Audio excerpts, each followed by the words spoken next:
Right now, you can get 10% off retail orders of comic supplies from bcwsupplies.com when you use the promo code ScottyD at checkout. And there's no space between Scotty and D. BCW Supplies. Protect, store, display. Lando, Part 2. Following a deal gone sour with crime boss Papa Turin, Lando Calrissian has been tasked with one last score.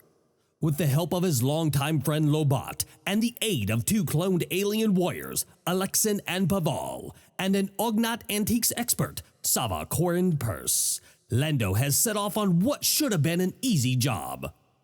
Their target was an Imperial luxury yacht, undergoing a refit at the Sienna Fleet Systems shipyard in orbit around the planet Castell. The heist was successful, but unbeknownst to Lando, the ship actually belongs to Emperor Palpatine. Now, this crew of thieves must escape the might of the Empire or face certain death.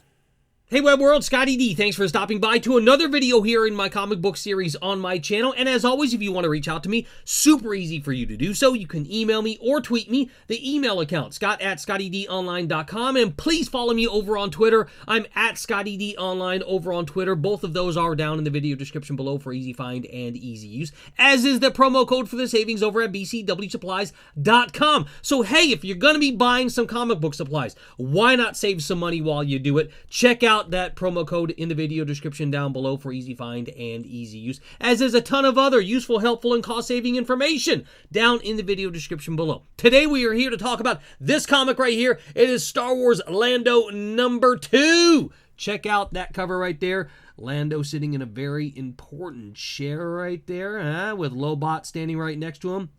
This is the standard cover for Lando #2. And last we left off in book #1, the inaugural kickoff for Lando. He had just stolen a ship for a great heist for Papa Turin, and the hull inside is supposed to be his, but he has no idea who the owner was of the ship. This could get bad really fast on this one. Now we joined up, and I love within the first page of this book right here in Lando #2, they are referencing and talking about the Millennium Falcon. But Lando tells Lobot that he doesn't have the Millennium Falcon anymore, so you have to wonder at this point in the story where it sits in the canonical storyline, the timeline of Star Wars. Who's the current owner of the Millennium Falcon? Is it Han Solo at this point? Is it somebody else? I don't know. I never heard of a person other than Han and Lando owning and controlling the Millennium Falcon. So it'd be interesting to kind of think about who might have control of the Millennium Falcon at this point. Lobot has some great concerns with Lando right now in the storyline about the heist.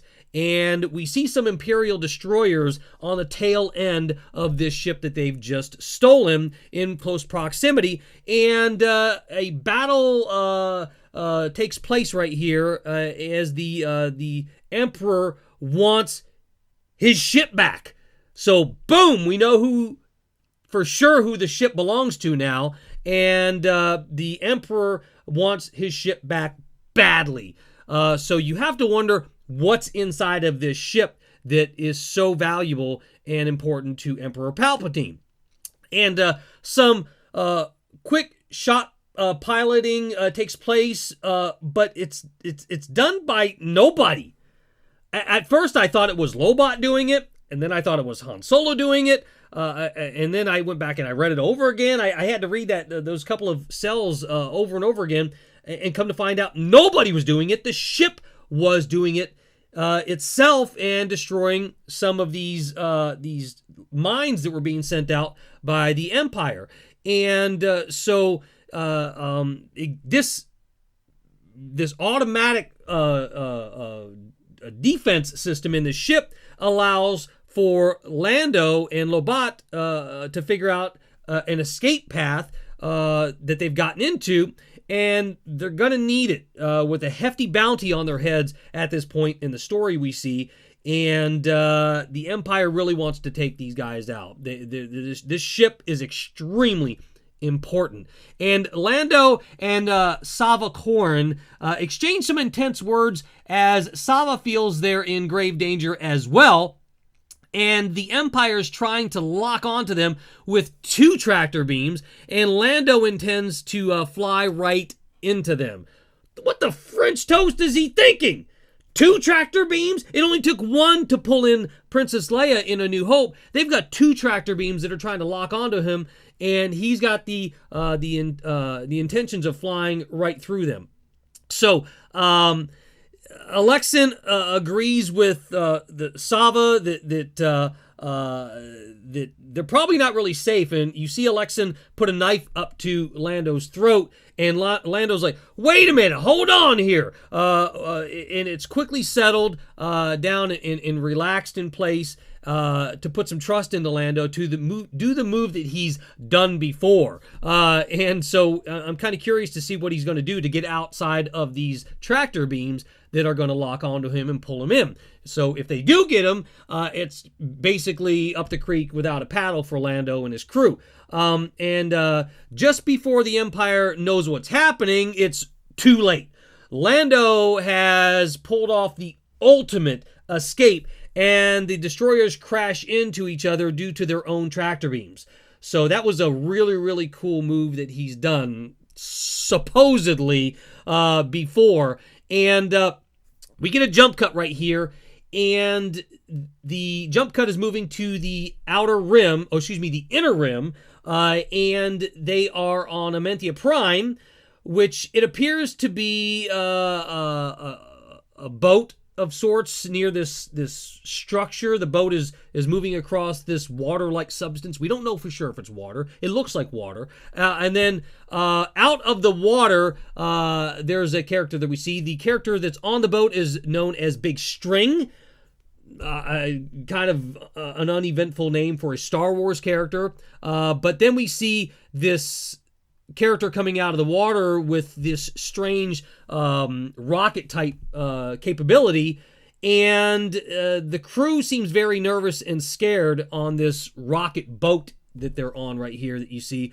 All of a sudden, we see this character coming out of the water named Shantha Cha. Obviously, Shantha is a bounty hunter of sorts and has rocket boots. At first, I thought it was Rocket Man. I was like, man, this is really, really weird. As far as all of the characters that we know that have come out of Disney, this character looks a lot like Rocket Man at this one particular cell that you see. But it looks also very similar in the helmet to a Mandalorian. So it's going to be interesting if we actually get exposed to what Shantha's background is, as it's a new character that we're being introduced to. Now, this whole part of the book is just confusing to me because it just feels out of place to me. I don't know how you feel about it. Drop your comments below. But this Shaneth character is chasing down this water-like vessel with these characters on it, this Big String, and the vessel looks like it flips over. It's about to sink. Shaneth Cha says to Big String, "I'm not going to let you drown here," and picks him up and flies away with his rocket boots. And just about then, he drops this character because he's getting a holographic communication coming in. He takes that communication. It's Emperor Palpatine. So you know that this character that flew out of the water is working for the dark side. So it's just a very weird, strange element to the storyline for me. And just about this time, we see we're back on the Imperial Destroyer, and there's 2 of the officers that were at the helm discussing the failure to retrieve Emperor Palpatine's ship, the Imperialist ship. And so they're talking about what to do next, and they're clearly not going to allow Emperor Palpatine to decide their own fate. They're kind of going to take it into their own hands. It's pretty gruesome, if I'm honest with you.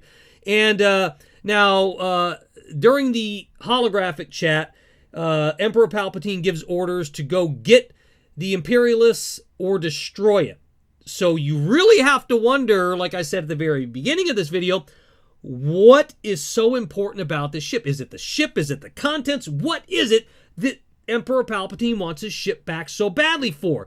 And we get a jump cut back to Lando and his crew, and he's asking Sava what is so important about this ship as well. Hey, imagine that. We're wondering the same thing, Lando. And the vessel goes to Papa Torrin, and all of the contents go to Lando. So Sava says, then everyone wins. So I'm very interested as I get to the next page. And as they're touring the ship, they see many of the treasures. They're talking about all this stuff. Then they reach an area that has not been accessed before. And then Lobot says no problem. He uses his implants to override the security systems to this particular part of the ship. And the door swings open, and all of a sudden, there are two royal guards standing right there with a spear going right through Lobot. It looks like it's the end of Lobot here at this point. And that's where the story ends. The next book is quickly turning around next week on August the 26th, 2015. I'd love to know your thoughts about this book. It's fast moving. A little strange part in this one with the boat and the weird looking Rocketeer kind of looking character / Mandalorian. So I'd love to know your thoughts about Lando number 2 right here. Comment below if you would. If you like this video, please give it a thumbs up. Share this video with somebody that you know as well that is always looking for interesting stories to add into their collection, because this one is only on book number 2. It's really easy to go back and read number 1 and get those variants that you want and add this into your collection. And sharing this video is the organic way to share the information and kind of bring other people into the community here on my channel, which is always a good thing. If you haven't yet subscribed to my channel, please do so. It's simple to do so. Go over to the main YouTube channel page for my channel, click on the subscribe icon. Just after you do that, it's that fast. Click on the gear icon just to the right of that. It looks like a cogwheel. Enable the updates within there. That'll let you know when I publish a brand new video here on my channel. And as always, if you already subscribed to my channel, thank you for being right there so I can be right here. I really enjoy reviewing these videos for you, these comic books for you guys, giving you my thoughts, my opinions around these as a lifelong fan of Star Wars, and I will continue to do so. It's kind of a strong passion for me. And if you want to kick it up a notch after you become a subscriber, you can do so and get some perks and rewards along the way by only pledging as low as $1 a month to my channel, the efforts and endeavors here that I do for you. So if you believe that what I do for you is worth at least a bottle of generic water a month, please consider pledging $1 a month over on patreon.com/ScottyDOnline. You can read what my Patreon campaign is all about, why I started it up, why it's so important and vital to my channel here. It's patreon.com/ScottyDOnline. For as low as $1 a month, you get to pledge that $1 and get some perks and rewards along the way. So until the next video, we'll see you next time, Web World. If you like the comic book series here on my channel and you want to watch more, it's real simple to do so. All you have to do is go on over to my main YouTube channel page. Once over there, click on playlists. Inside of the playlist area, find comic book collecting. Click on it and all of the videos are right there. It is that simple. Thanks for watching, and may the Force be with you.